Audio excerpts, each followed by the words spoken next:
Matrix Reloaded was released in 2003 and it is the sequel to the really great 1999 masterpiece, The Matrix. I saw this movie when I was 9. And I was at that age where I was really naive. I thought that every new installment in a series or a franchise was the best. For a while, I thought Attack of the Clones was the best Star Wars movie. Probably should not be admitting that on camera. And for a while there, I thought Superman 4, The Quest for Peace was the best Superman movie ever made. All right, you know what? I'm gonna turn the camera off, okay? Now my internet credit is just shattered. I shouldn't be doing this as a living. No, that's it. Done.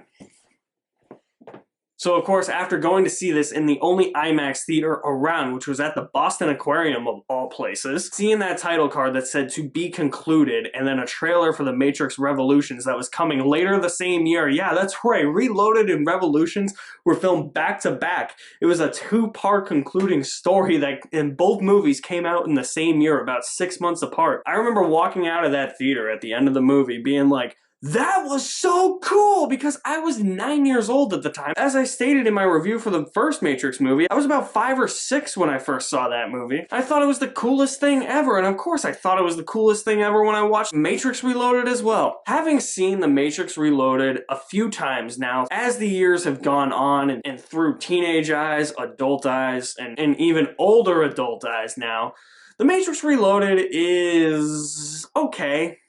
It's, not great. Even as a standalone sci-fi movie, I think it's just okay. Like, if you take the Matrix brand off of it, and you change the characters' names, and it has nothing to do with the Matrix, but you still have the same exact story, it's okay. It's nothing groundbreaking, and for a lot of people, following up such a great movie like The Matrix, and going from The Matrix to The Matrix Reloaded, for a lot of people, that was probably a disappointment. So I can understand a lot of disappointment that people probably had with The Matrix Reloaded when they first saw it in 2003. I am going to touch on a lot of negatives, but I do want to touch on the positives first. For instance, the style and the presentation is still there from the first one. You still have that green tint when you're in the Matrix. It's not as prominent in this movie, so the movie doesn't look as dark or as draining on the eyes, despite how visually appealing the first one was to create that cyberpunk atmosphere. This one, it just has more like green contours and backgrounds. There's a scene where our 3 main characters, Neo, Trinity, and Morpheus, go to meet a character named Persephone, and almost everything in the background is green. Even Persephone's dress is green,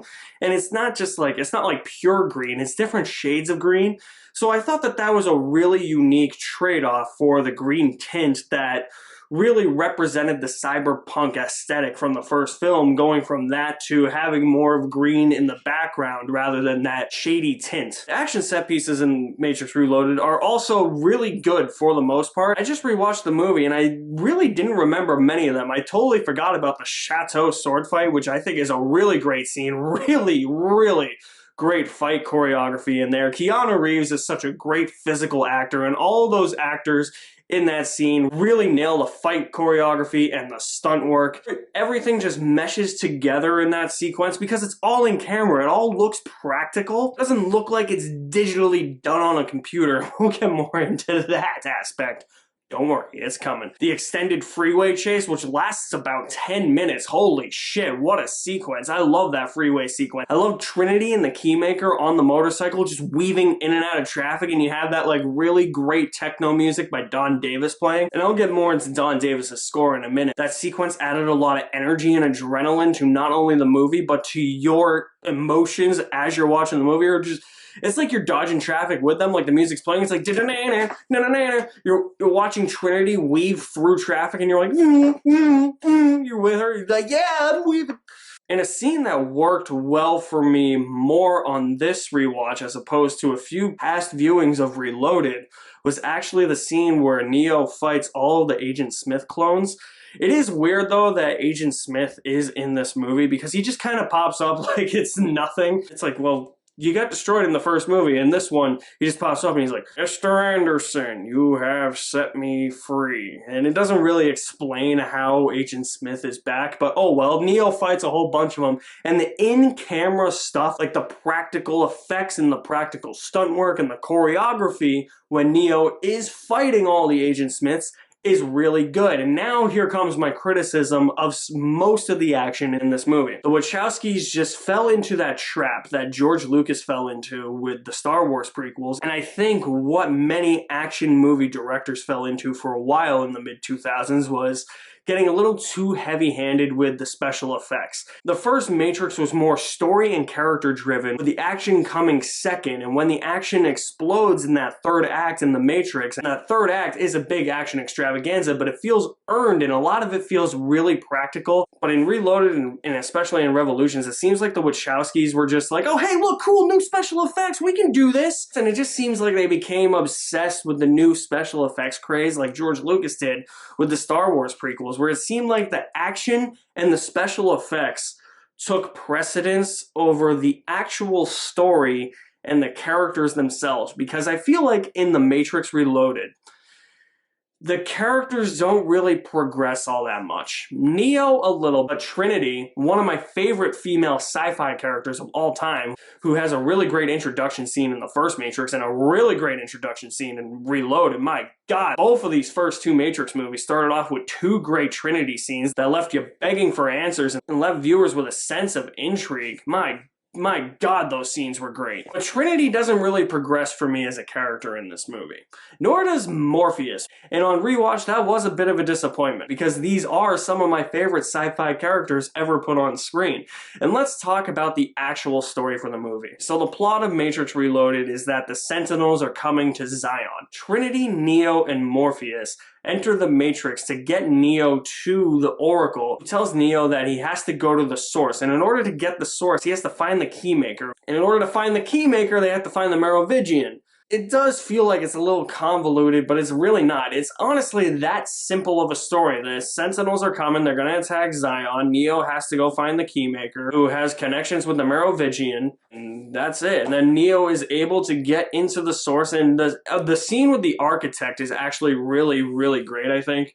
That's a scene that really hammers home the themes, although a lot of the dialogue in some of these scenes with the architect, and especially that first scene where Neo, Trinity, and Morpheus first meet the Merovingian, they hit you with so much dialogue that it's just like, can you get to the point already? They're trying to hit you with all these like, oh, here's this philosophical themes. This is what I meant in my review for the first Matrix movie, where I said that the first one felt more straightforward, and everything that they were trying to tell us, even though it was very expository with its dialogue, made sense.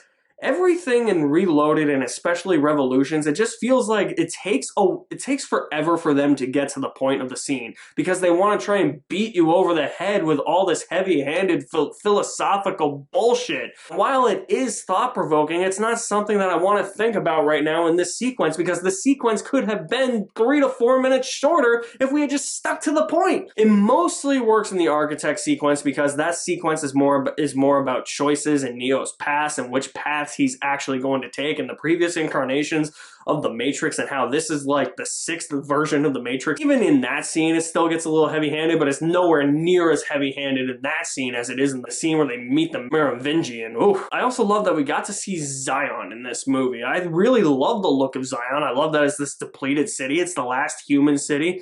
I love seeing how it operates, how there's this Counselor Hammond, I think that's how you say his name, I don't know, I just know him as Milton Crest from License to Kill. He's really set up to be something, but unfortunately for me, Zion also falls flat despite how cool it is to see, because I feel like they were building something up with the guy who played Milton Crest in this council, in this whole city of Zion, other than the Sentinels are coming, figure out a way to defeat the Sentinels. And for me, it didn't really go anywhere. You're just introduced to really bad characters in this sequence, like Captain Locke. Captain Locke has got to be one of the dumbest characters I have ever seen in a sci-fi movie like this. There's also that weird annoying kid who keeps bothering Neo because Neo saved him.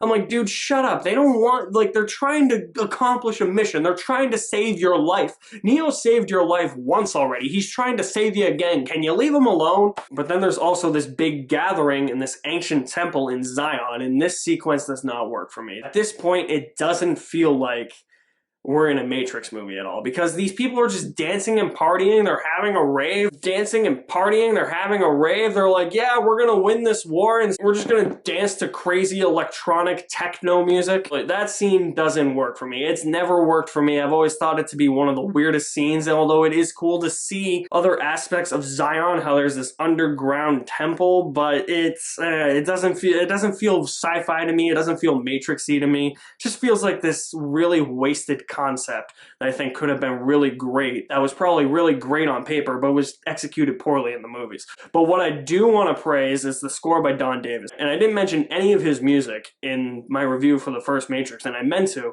and I failed to do so. This is my favorite score of the Matrix movies. I've already mentioned the Freeway sequence, but the Chateau sequence is great. It's not really traditional boom music that you see in like big action blockbusters. It feels a bit more subdued, but it does deliver those big moments that you were looking for in a musical score, and it has a techno-electronic edge to it, and it really fits in with the cyberpunk genre that the Matrix movies are going for. So the Wachowskis were able to hire a really great composer who knew the task at hand and was able to complete the job in a really, really satisfying way. So The Matrix Reloaded does have things that I like, but it also has things that I don't like, and some of those things that I don't like are related to the things that I like, which is why I have such mixed feelings on Reloaded, because I feel like this could have been a really great movie, especially where that opening scene engages the audience with intrigue and questions again, just like the opening scene for the first movie did. It's just concepts related to what some of these sequences we're trying to do, and some of its more philosophical themes don't really work for me, and there's just some ideas that I think probably worked on paper but weren't executed very well. I don't hate The Matrix Reloaded. I don't hate myself when I watch it. I don't hate watching it. It's just one of those movies that's a major disappointment compared to the first one. Thinking about how the first one ends with Neo destroying Agent Smith, it kind of raises the question, did The Matrix really need a sequel? Did it really need a trilogy? And honestly, my answer is no. I think The Matrix should have been a one and done thing. But at the same time, I get that there's people out there that love Reloaded. Reloaded's actually been getting a lot of reappraisal from fans of the first movie and the trilogy itself. Even Revolutions. I can't bring myself to like Revolutions. I'm sorry, guys. We're going to be talking about Revolution soon. So while I have those feelings about the first Matrix and how I feel like it should be standalone, I understand that there are people that this series and this trilogy means a lot to them, and it has gotten reappraisal. I'm really happy that a movie like this does have reappraisal. For me, it's a mixed bag, and I'm going to give The Matrix Reloaded a C+. Stay tuned very soon, guys, for my review of The Matrix Revolutions, and then it will be my review of The Matrix Resurrections. Like I said, cautiously optimistic, but as long as it's at least as good as Reloaded, or even if it's slightly better, I'll be satisfied. I mean, it can't be as bad as Revolutions. Oh man, I guess I'm going to be shitting hard on Revolutions. So if you guys have seen The Matrix Reloaded, what do you prefer, The Matrix or The Matrix Reloaded? Drop me some feedback in the comment section below. I'll leave my link to my website in the description below as well. You guys are the best. Thank you for watching. My name is Alex Madden, and I'll see you at the movies somewhere.